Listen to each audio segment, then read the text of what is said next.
Bismillahirrahmanirrahim. Assalamu alaikum. My name is Hassan and today we are going to calculate sum for column in Microsoft Excel.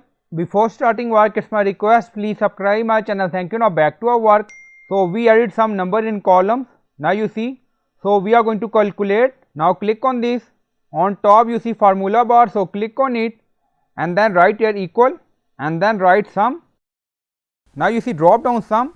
Now add bracket. So this is our number. Now select and then drag and drop like this. Now you see E2 colon E8. On top you see also sum bracket E2 colon E8. Now bracket close, press enter. Now you see total number for this column. So in this way you can calculate sum for column in Microsoft Excel. On top you see sum and then you see E2 colon E8. So we selected all. So I hope you like this video. Please like, comment, share, subscribe. Thank you for watching.